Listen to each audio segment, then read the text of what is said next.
So Samsung just quietly pulled off something that matters more for Tesla's robot than almost anything Elon has said on a stage this year. And weirdly, most people are treating it as a car story.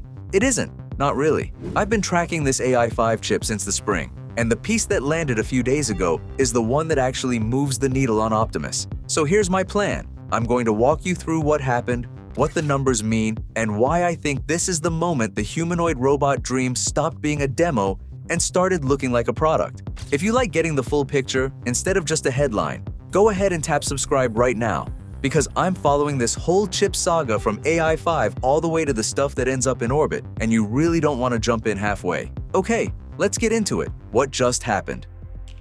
Quick recap so we're all on the same page. Back in April, Tesla finished the design of its next chip, the AI5, and Elon posted a photo of the die. That step is called a tapeout, which just means the blueprint is locked and ready to hand off to a factory. That was Tesla's side of things. What happened this month is the other half of the handshake. A Samsung foundry engineer confirmed that Samsung has now completed its own tapeout for the AI5 and is preparing to build it at the Taylor, Texas plant using its 2-nanometer process. In plain English, the design is done and the factory is genuinely gearing up to make these things. Now, let's be clear about the timeline, because the hype train always gets ahead of the facts. Production is split between Samsung and TSMC, engineering samples are expected late this year, and real volume doesn't arrive until 2027. So no, chips are not rolling off the line tomorrow, and anyone telling you otherwise is skipping a step. But the runway is now clear, and that on its own is a real milestone. Here's the part I find quietly impressive. The industry assumption was that Samsung's tricky new 2-nanometer line would be saved for the later AI6 chip, and that AI5 would be built on an older, safer process. Putting AI5 on 2-nanometer at Taylor tells you Samsung's yields have improved enough to trust it with a flagship customer. That's good for Tesla, and honestly good for anyone who wants a real alternative to TSMC at the cutting edge. The one number that changes everything. Now let's get to the number I actually care about, because this is where Optimus walks into the story. Power draw. Elon has said Tesla managed to pull the AI5's power consumption down toward roughly 250 watts, versus the 800 watts this chip can hit at full tilt in its heaviest setup. And he flat out called that a big deal for Optimus. Let me explain why, because it's really easy to skim past. Think about a Model Y. It's got a battery around 75 kilowatt hours. Whether the brain chip sips 250 watts or gulps 500, the car barely notices, because driving itself eats way more energy than the computer ever will. The chip is basically a rounding error.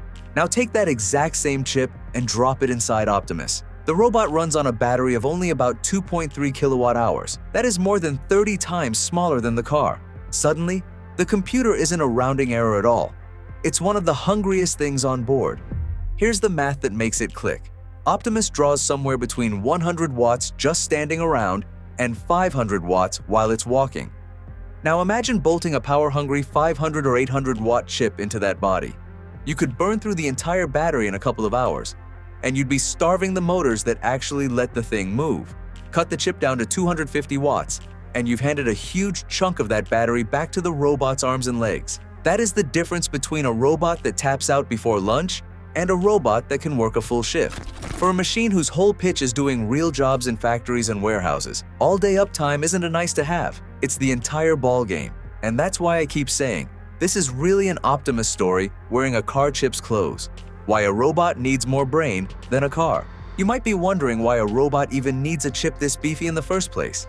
A car drives on roads. Roads have lanes, signs, rules, structure. It's a hard problem, sure, but it's a bounded one. A humanoid robot gets no such luck.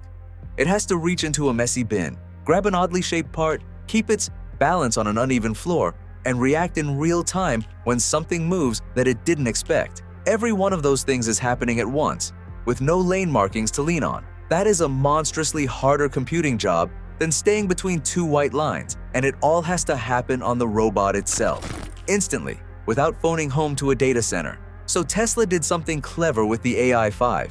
They ripped stuff out. The designers pulled older bits like the traditional graphics processor and the image signal processor, the kind of general-purpose hardware you'd find in an everyday computer, and used that freed up space for more AI cores instead.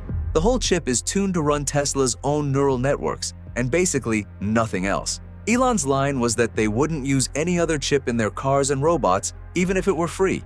It's a specialist, not a generalist. And for a robot that has to trade every watt for raw AI muscle, that kind of focus is exactly what you want. Just to put the leap in perspective, Tesla says a single AI5 delivers around 5 times the useful compute of the dual-chip setup in today's cars, with big jumps in memory and bandwidth on top of that. Elon has compared one AI5 to Nvidia's Hopper-class hardware, and a dual AI5 setup creeping toward Blackwell territory, at a fraction of the power and cost. Now, those are Tesla's own numbers, and we haven't seen independent benchmarks yet, so I'd hold them a little loosely. But even if reality lands at half of what they claim, that's still a serious generational jump. The bigger game, AI6, AI7, and a factory called Terafab. And here's the thing, AI5 is only Chapter 1. Tesla's roadmap is genuinely wild. The AI5 doesn't just go into robots, it also feeds Tesla's training clusters, the supercomputers that teach the software in the first place. Then comes AI6, which Elon has said he wants to tape out around December, and which Tesla is now aiming squarely at Optimus and its data centers. He claims AI6 could double the performance of AI5 in the same physical footprint. After that, there's talk of AI7, which he's described as more adventurous, with an eye toward compute that eventually runs in space, on satellites. Tesla wants to march through these generations on roughly 9-month cycles, which would be a blistering pace by chip industry standards. To feed all of this, Tesla is planning something it calls Terafab, a massive chip manufacturing complex in Austin, built as a joint effort with SpaceX and xAI, with Intel involved on the manufacturing side. The pitch is basically total vertical integration. Musk's reasoning is blunt. He says the world simply won't make enough chips for what his companies need, so either they build the Terafab or they don't get the chips. Can they actually pull off a project this expensive? That's a fair question, and plenty of analysts have raised eyebrows at the spending. But you can't fault the ambition.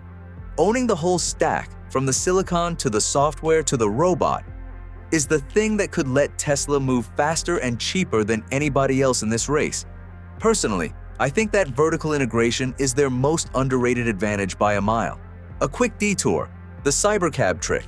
While we're on the subject of clever manufacturing, here's a small one I have to mention, because it's just neat. The Cybercab, Tesla's dedicated robotaxi, skips the traditional paint shop entirely. Instead of stamping a panel and then spraying it with paint, Tesla uses a process where the color is baked right into the material as the panel gets molded. The part comes out of the mold already colored. Tesla says this shrinks the paint cycle from hours down to minutes, cuts emissions on those parts by around 35%, and eliminates 100% of the volatile organic compounds that normal painting pumps into the air. The paint shop is usually one of the dirtiest, most expensive, most complicated parts of building a car, and Tesla basically deleted it. Different corner of the company, same obsession with efficiency, and I love seeing it. So where does this leave us? If I'm being honest, I don't think the Samsung tapeout is the finish line, and anyone selling it that way is overhyping things. Tapeout is not production. Real AI5 robots and cars are still a 2027 story. But I also think the folks shrugging at this are missing the point entirely. That 250-watt figure is the quiet unlock. It's the difference between Optimus being a cool video and Optimus being a machine that can clock a full working day. Pair that with a chip built from the ground up for exactly the kind of messy, real-world thinking a robot has to do. And you've got the first version of Optimus that actually smells like a product instead of a prototype. My honest read is that this is exactly the kind of unglamorous, incremental engineering win that ends up mattering way more than the flashy stage demos ever do. Tesla is quietly stacking these advantages one on top of another, and I'm genuinely here for it. I think the next 12 months are going to be a really fun stretch to be watching this company. If you got something out of this, do me a quick favor and tap that like button. It honestly helps the channel more than you'd think. And if you want me to break down the AI6 tapeout, the Terafab build, and whatever Optimus does next, hit subscribe and stick around. I'll catch you in the next one.